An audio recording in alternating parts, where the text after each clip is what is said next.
हरे कृष्णा। आपका स्वागत है आपके अपने चैनल लड्डू गोपाल भक्ति घर में।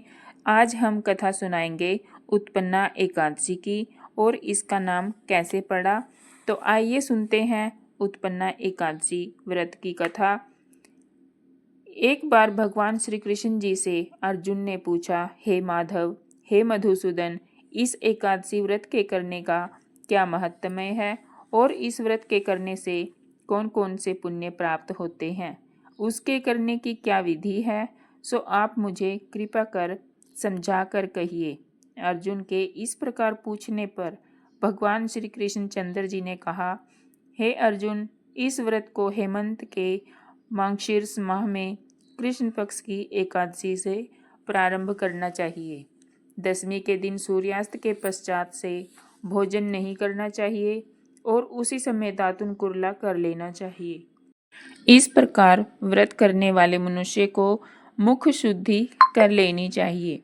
दूसरे दिन अर्थात एकादशी के दिन प्रातःकाल नियम के अनुसार संकल्प करना चाहिए और स्नान करने से पहले मिट्टी को शरीर पे लगाकर शुद्ध कर लेना चाहिए और मन वचन तथा कर्म से कहें कि हे पृथ्वी माता, तुम मेरे पूर्व जन्म के समस्त पापों को दूर कर दो। हे माता, तुम्हारे द्वारा पाप नाश होने पर मैं परम गति को प्राप्त होऊंगा। इस प्रकार कहता हुआ शरीर को पवित्र कर तत्पश्चात स्नान करके शरीर को जल से शुद्ध कर लेना चाहिए। व्रत करने वाले को व्रत धारण करने के दिन स्नान के बाद चोर, पापी, पाखंडी, मिथ्याभाषी, पर स्त्री गमन करने वालों, दूसरों का धन हरण करने वालों, दुराचारी ब्राह्मण एवं साधु पुरुष की निंदा करने वालों तथा चोरी करने वालों और हिंसा करने वालों से भाषण या बातचीत नहीं करनी चाहिए। यदि ऐसे मनुष्य से किसी प्रकार का वार्तालाप हो भी जाए तो उसके प्रायश्चित के लिए सूर्य नारायण के दर्शन कर लेने चाहिए। स्नान के पश्चात धूप दीप नैवेद्य से भगवान का पूजन एवं आरती करें।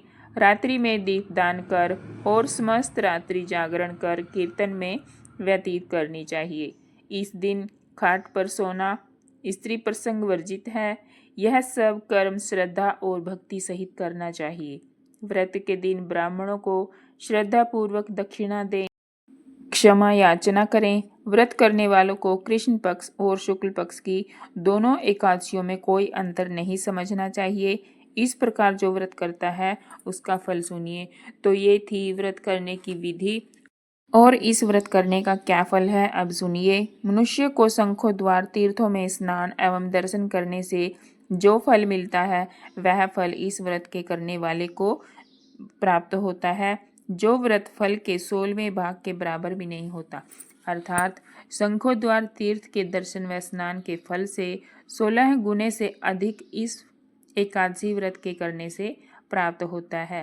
चंद्र सूर्य ग्रहण में दान करने से और कुरुक्षेत्र में स्नान करने से अथवा व्यतिपात योग में संक्रांति में दान आदि करने से जो पुण्य फल प्राप्त होता है वही इस व्रत को करने से प्राप्त होता है। जो फल अश्वमेघ यज्ञ के करने से मिलता है उससे 100 गुना फल एकादशी व्रत के उपवास करने से मिलता है। 1 सहस्त्र तपस्वियों को 60 वर्ष तक भोजन कराने पर जो फल प्राप्त होता है वही फल एकादशी व्रत को प्राप्त करने से होता है। वही फल जो वेद पाठी ब्राह्मण को 1 सहस्त्र गोदान करने से मिलता है उससे 10 गुना फल एकादशी व्रत के करने से मिलता है। हे अर्जुन, विद्या दान 10 गुना फल एक भूखे मनुष्य को भोजन कराने पर मिलता है। इसीलिए अन्नदान सर्वश्रेष्ठ है, जिसके करने से पितृ तृप्त होते हैं। एक बार भोजन करने का फल भी निर्जला व्रत करके आधे फल के बराबर होता है। अतः एकादशी का व्रत अवश्य ही करना चाहिए। श्री कृष्ण जी के इस प्रकार कहने पर अर्जुन जी ने पूछा, हे जनार्दन, आपने इस एकादशी के व्रत को अनेक तीर्थों तथा अनेक दानों के पुण्य फल से भी अधिक कहा, सो ऐसा क्यों, मुझे समझा कर कहिए। श्री कृष्ण भगवान बोले, हे अर्जुन, सतयुग में मुर नामक एक महाभयंकर दैत्य हुआ। उस दैत्य के कारण सभी देवता भयभीत रहते थे। उस दैत्य ने इंद्र आदि समस्त देवताओं को हराकर उनके लोकों पर अपना अधिकार कर लिया। तब अति दुखी होकर इंद्र भगवान तथा सभी देवताओं ने मिलकर भगवान शंकर से प्रार्थना की कि हे महादेव जी, हम लोग मुर दैत्य के द्वारा अत्यंत दुखित हो मृत्युलोक में निवास कर रहे हैं। कृपा करके आप हमारा इस दुख से उद्धार कीजिए। इस प्रकार इंद्र के प्रार्थना करने पर भगवान शंकर जी ने कहा, हे देवेंद्र, आप अपने दुखों से छुटकारा पाने के लिए भगवान विष्णु जी की शरण में जाएं। तब इंद्रादिक सभी देवता भगवान विष्णु जी के पास क्षीर सागर पर गए, जहाँ पर वह शयन कर रहे थे। वहाँ पर देवताओं सहित इंद्र ने भगवान विष्णु जी की स्तुति की। हे देवों के देव, आपको बारंबार प्रणाम है। हे मधुसूदन, हे दैत्य संहारी, हे कमल नेत्र, हे जगन्नाथ, समस्त देवता दैत्यों के भय से भयभीत होकर आपकी शरण में आए हैं। अतः हे दीनानाथ, आप अपनी शरण में आए हुए की रक्षा कीजिए। आप ही जगतपति एवं इस संसार के कारक तथा कर्ता हैं। आप इस जगत के उत्पन्न करता, पालन करता और संहार करता हैं। आप ही सृष्टि रचयिता ब्रह्मा हो। आप सर्वव्यापक अंतर्यामी सूर्य चंद्र अग्नि हम मंत्र तंत्र हो। आप ही शरण में आए हुए की रक्षा करने वाले हो। हमको इस समय दैत्यों ने स्वर्ग से निकाल दिया है और हम सब मृत्युलोक में भटक रहे हैं। सो हे दीन बंधु, अतः आप हमारी रक्षा कीजिए। हम सब आपकी शरण में हैं। तब विष्णु भगवान ने कहा, देवताओं, वह कौन सा दैत्य पैदा हो गया है जिससे सारे देवताओं को दुखी कर दिया है, और वह कहाँ है? यह सब मुझसे कहो। तब इंद्र ने कहा, हे मधुसूदन, ब्रह्मवंश में नाड़ी जंग नाम का एक भयंकर दैत्य हुआ था। उसका ही पुत्र मुर दैत्य हुआ, जिसने समस्त देवताओं को दुख दिया है।